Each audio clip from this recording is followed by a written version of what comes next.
երբ մտնում ես նկուղ, որտեղ միշտ խոնավություն կա, եւ լույսը վառում,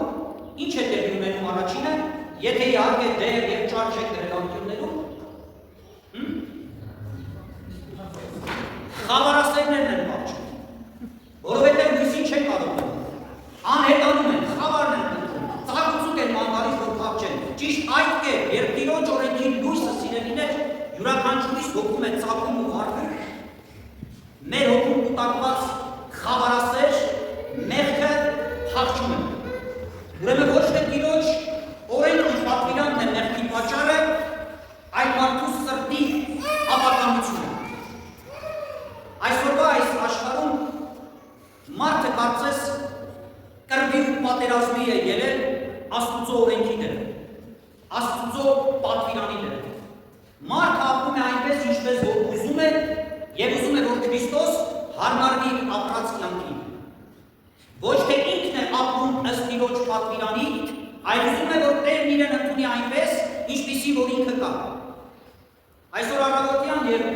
մեքենայով եկեղեցի էի գալիս, ճանապարհ անցնող մի երիտասարդի այս վերնաշապիկի վրայի գրված բառերը բառակապակցությունը աչքս ընկավ եւ հասկացա, որ այս վերջին շրջանում այդ նույն բառակապակցությունը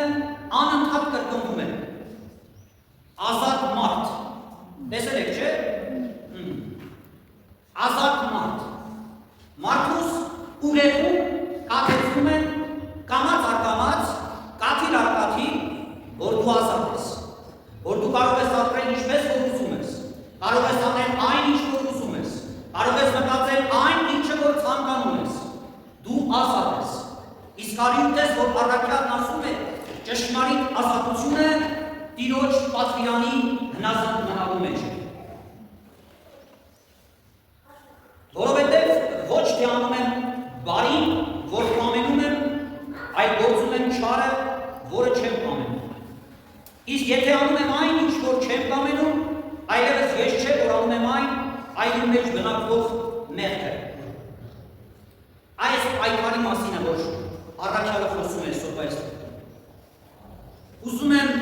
սիրել ընկերոջս իմ անձի պես, բայց վերջին պահին սկսում եմ դատապարտել։ Ուզում եմ խոնարհվել Աստծո խոսքի առջև, բայց վերջին պահին հպարտությունս թույլ չի տալիս ինձ։ Ուզում եմ անկեղծ սիրտս բանալ Տիրոջ առջև եւ աղոթել, բայց ինքս գնում, փախչում եմ, ծուլանում եմ, բառերը դուրս չեն տալիս մերանիցս։ Ուզում եմ անկեղծորեն ներել ինչպես որ Տերն ասեց, բայց չեմ կարողանում մոռանալ այդ մարդու տված վիրավորումը, որն այդ չարը բռնելով ասում է չէ, որ ներես երես կարի, երես արավ աստառներ հետը կուսի, արի դու իրան մի ների, եւ Տիրոջ խոսքը, որ պիտի ծագեր մեր հոգում, մատնվում է պարապության։ Ուրեմն այս պայքարի մասին է, որ Տերը խոսում է, որ յուրաքանչյուր հավատացյալիս հոգում ու սրտում երկու աշխարհներ են իրար բախվում։ Ինչպես Սուրբ Մակար Մեծն է ասում, մարդու սրտում մշտապես երկու աշխարհներ են հանդիպում, լույսի եւ խավարի աշխարհները։ Բայց մի լավ նորություն ունեմ այս համար, որ այս պայքարը չի նշանակում, որ հավատքը մեր բացակայում է, այլ ընդհակառակը ցույց է տալիս, որ մարդուս հոգում կենդանի խիղճ կա, որ իրեն ցավեցնում է, որ իր սխալ ճանապարհի վրա դրած ոտքը ետ է դնում։ Այդ պատմությունը կա, չէ, որ Թորնիկը պապին հարցնում է ինչ է բարի եւ ինչ է չարը։ Պապը Թորնին ասում է, «Բալես, մարդուս հոգում ու սրտում երկու գայլեր կան մշտապես կռվող, մեկը սպիտակ, մյուսը սև։ Սպիտակը բարին է, սևը չարը։ Լավ ասում է, այդ կռվի արդյունքում որ գայլն է հաղթում, պապի։ Ասում է, որի որ դու շատ կկերակրես, նա էլ կհաղթի։ Ուրեմն հավիտենապես այս խավարի ու լույսի պայքարն է, որ տեղի է ունենում յուրաքանչյուրիս հոգում ու սրտում։ Այն նույն պայքարը, որ տեղի է ունենում Պողոս առաքյալի հոգում ու սրտում։ Հոգևոր մահը սկսվում է այն պահից,